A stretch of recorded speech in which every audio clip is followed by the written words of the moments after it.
Hey guys, F-Train here. I'm going to do the first, our first physics lesson of the homestay period. This is we're starting a new unit in on optics and waves, light and electromagnetic waves and things like that. So what I wanted to do is just give you guys sort of a refresher review lesson on waves, since for a lot of you guys, you haven't seen this for a while. So what I'm going to do is I'm going to switch over to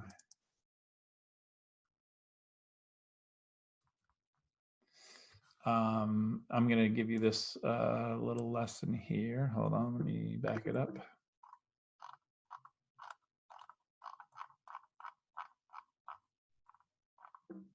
Okay, so so what do now is, what do waves and soccer have in common? So take a minute, pause, and maybe answer that. See if you have any ideas. Okay. Well, if you've ever been to a soccer game or any kind of sporting event, you've probably seen them do the Mexican wave. You've probably done it yourself. And what happens is, you see the wave kind of moving through the stadium, but people's hands are moving up and down. So what question? The question is, what does a wave carry? Because obviously you don't see the people aren't moving around the stadium. It's something that's moving around. What is that? Well, waves are disturbances that transmit energy through a medium. So what's moving through that stadium is energy. People's hands are moving up and down. That's kinetic energy, that's potential energy moving through the medium, in this case, the people. Waves transmit energy without transmitting matter. So again, the people aren't moving around, it's energy that's moving around, okay? Waves can be either single disturbances, which is called a pulse, or it can be a repeating wave, which is known as a periodic wave, okay? This picture here shows a pulse, okay? And you can see that it's just one wave moving through the medium. And what it's going to do, in this case, it's going to cause this particle, any particle in that medium, to oscillate, in this case, up and down. Let me show you this demonstration here. You can actually find this on PhET, okay? And so I'm going to create a pulse. And notice as I create this pulse, the particles are actually moving up and down, okay? And notice that when this pulse hits the fixed end, it actually inverts, okay? It's because it's trying to pull the fixed end up, but then the fixed end pulls it back down. Every reaction, there's an equal and opposite reaction. If I do a loose end, it does the opposite. It pulls up, but then it's able to move up, so the reflected pulse is not inverted, okay? You can also create a continuous wave, oscillation after oscillation, so you get sort of a continual, we can call that like a wave train, okay? So in this case, if this particle is going to move up and down, when the pulse gets to it, it's first going to pull the particle down, because basically all you have to do is look in the direction that the wave's coming, and whatever is coming next, in this case a trough, is going to pull it down toward the trough, and then it's going to pull it up toward the crest, okay? Now there's two major types of wave: transverse and longitudinal. Transverse waves cause particles to vibrate in directions perpendicular to the direction in which the wave is traveling. So for example, a water wave, if you've ever been to the beach and you're floating in the water and the wave lifts you up and like drops you back down. A guitar string, if I was playing a guitar, the string is going to vibrate up and down, okay? Whereas the wave is actually going back and forth on the string, okay? Mexican wave is another example of a transverse wave. Longitudinal waves cause particles to vibrate parallel to the direction, okay? Sound waves are longitudinal wave. I'm going to show you an example here of a slinky wave, okay? So, and we already saw the transverse wave. That was the previous one on PhET that you can go back and look at it if you want to. But the longitudinal wave, here's an example of a longitudinal wave in a slinky.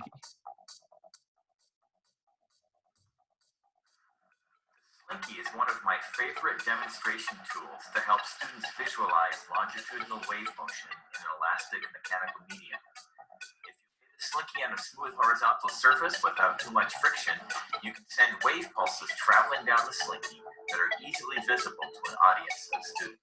All right, so if you want, you can go look at that on your own. Okay, waves have different properties that you probably remember pretty well. A wave has waves have crests and they have troughs. Okay, so the part of the wave that's being so the regular medium would normally be here, the flat line. You can see where I'm pointing to there, but the wave is going to lift the material up or pull it down. And so where the highest points are called crests, the lowest points are called troughs. A wavelength is the distance between similar parts of waves. So, for example, from a crest to a crest, from a trough to a trough, from this point to this point, okay? The amplitude is the height of, oh, by the way, the wavelength is symbolized with a Greek letter lambda, which is like their Greek letter L for length. Notice that this wave, the velocity is moving, the wave is moving to the right. But of course, since this is a transverse wave, the particles will be moving up and down. The amplitude is the maximum displacement from the rest position, okay?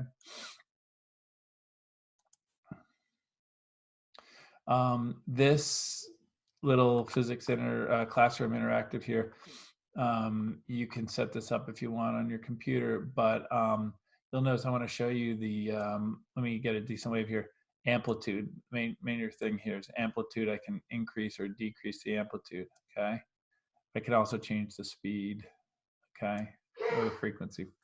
All right, so here's a couple practice questions here. There's two waves here. You can see wave number one, which is this wave here, and then wave number two, which is the longer wave, okay? This distance here is 600 meters, and this distance is 30 centimeters. So what's the amplitude of wave number one, okay? You can pause that for a second, and the amplitude of wave number one is 15. What? Why 15? Well, notice that from the rest position to the top, that's an amplitude, but this is 30 centimeters, so it's just going to be half of 30, 15, okay? What about wave two? Well, you can see wave two is only about half of the amplitude of wave one, so that's going to be about 7.5. What's the wavelength of wave one? Well, in order to answer that, you need to know how many waves we're looking at here. So if you follow my pointer here, wave number one goes from here. So that's one crest, that's one trough, that's one wave. That's one crest, that's one trough, that's two waves. That's one crest, that's one trough. So there's actually three waves, three wavelengths of wave one. So that means if the total distance is 600, each wavelength has to be 200, okay? Whereas for wave two, you can see that there's only 1.5 waves, okay? So that means each half wave is 200, so that means a full wave would be 400, okay? Here's some practice questions for you. What is the amplitude of this wave, okay? Feel free to pause these, if you want to work on it. Actually, let's go over this because it says this, in this case, the wave is moving to the left. In which direction will this cork move? So this is a water wave. Imagine this is a water wave. It's going to cause the cork to bobble up and down. So which way is it going to move first? Well, notice that as the wave is moving to the left, it's going to cause the cork to drop down into this trough first. So it's going to go down first. And then eventually it's going to have to cause the cork to lift up to this crest. So if you want to know what direction something's going to move when a transverse wave, just look in the direction that the wave is coming from. And if the wave goes downward in that direction, it's going to move down, okay? This is a longitudinal wave moving to the right through a uniform medium as shown. Points A, B, C, D, and E represent the positions of particles in the medium. Okay, so this is a longitudinal wave. So imagine this being like air molecules. They're compressed here. These are called compressions or condensations. There's condensations. Where it's spread out, that's called rarefactions, okay? So which best represents the motion of the particle at position C? So since this is a longitudinal waves will actually move parallel to the direction. So these particles are actually going to move sideways, okay? The whole compression is going to move to the right, but the particles themselves are going to kind of move back and forth, okay? So that'd be choice 4. The wavelength, okay? So if you think about a wavelength, imagine the condensation being sort of like the crest and the rarefactions being like the trough. So if you want to figure out the wavelength, you got to find 2 similar points. Now these are not 2 similar points because that's like a rarefaction and that's a condensation. These would not be 2, that's a condensation rarefaction. This is a rarefaction, but notice this is kind of in the middle and that's sort of towards the end. So here you've got the end of a condensation and then you've got the another end of a condensation. So A and C, that would be choice 2, okay? You can answer this one on your own. Now we're going to talk about speed of waves. So in order to do that, let's first talk about a couple things about waves. One is called a period. The period is the time it takes one full wave to pass a certain point. So if you have a water, if you're at the ocean and you see a wave comes by and then 5 seconds later another wave comes by, well, then the period is 5 seconds, right? But if you're at the ocean and you're saying, wow, there's waves coming like, 2 every minute, then you can say the frequency is 2 waves per minute. But normally you do waves per second, so it'd be like 1/30th of a wave per second, because you have 2 waves over 60 seconds, so it'd be 1/30th of a wave per second. The units for frequency are called hertz. You don't really consider waves, for example, to be a unit. So therefore, the unit is just per second, or seconds to the -1 power. And that's also known as a hertz. That's a unit of frequency. You might remember it as the unit for angular velocity as well. Okay. Anybody who still listens to the radio might have heard of a station called 104.3 Classic Rock. What does the 104.3 mean? Well, maybe pause and try to answer that question yourself. But that is the frequency of the radio waves, okay? Radio waves are measured either in megahertz for FM, and for AM, they're measured in kilohertz. So megahertz are million hertz. So that means that the oscillating, in this case, it's electric or magnetic fields, are oscillating back and forth 104 million times every second, okay? And that's what that means. So there's 104 million radio waves passing into this antenna each time. How long does it take one full radio wave, 104.3 megahertz, to pass into the antenna?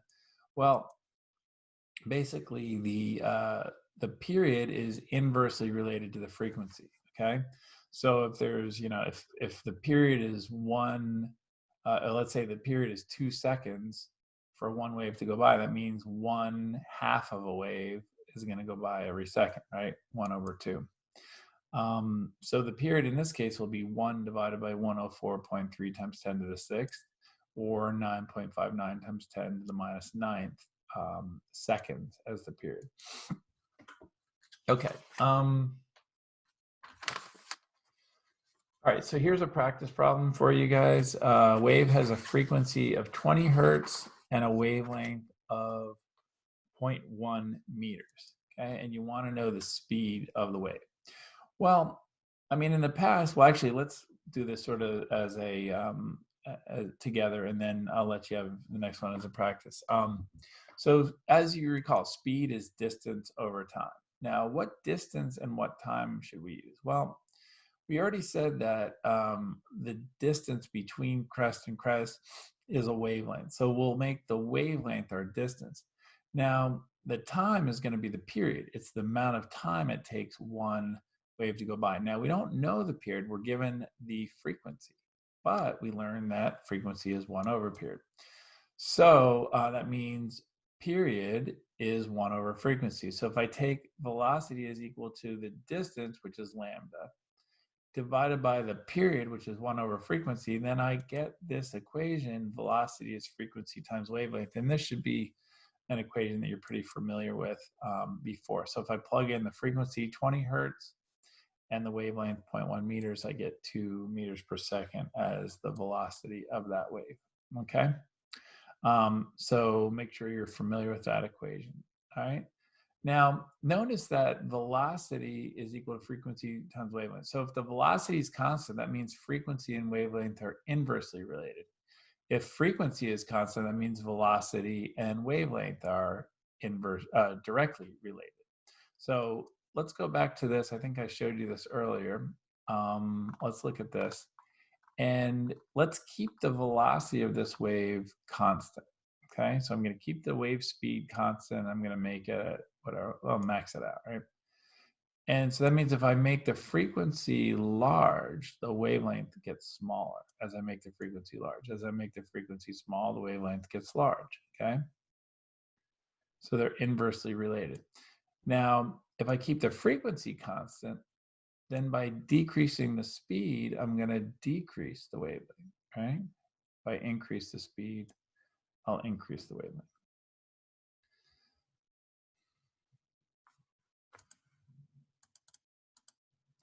All right, speed of a wave depends only on the type of wave and the medium. It does not depend upon the frequency, okay? The frequency, changing the frequency of a wave changes the wavelength, not the speed, okay? To change the speed of a wave, you must change the medium. For example, you know, sound travels like, you know, 350 meters per second through air, okay? But it travels much faster through a liquid and much faster than that through a solid. So changing the medium changes the speed, okay? The frequency of a wave only depends upon the source of the wave, okay? So if my voice is creating the sound wave, then if it goes into a different medium, it will change its speed, but it will not change the frequency, okay? So here's a couple practice questions. What's the frequency of a sound wave whose speed in air is 330 and whose wavelength is 1.65? Okay, pause and you can figure that out. And there's the answer for you. Here's another practice for you. Okay, you can pause and work on that. Okay, and again, it's just using that equation. Velocity is frequency times wavelength. And yeah, so that's about it. So I want to try to keep these videos relatively short so that you guys, you know, don't have, I know you have a bunch of other classes you're working on, and I don't want you guys to be over stressed. So please, you know, I'm gonna post this. I'm gonna create a you know, a due date, maybe like Tuesday. But basically, these due dates will be guidelines to try to keep you guys, you know, pacing yourself. If for some reason you are not able to meet a deadline, don't ignore it, but just let me know, and I'll work with you. That's not a problem. Okay. So have a great weekend, and I will talk to you guys next week. Okay.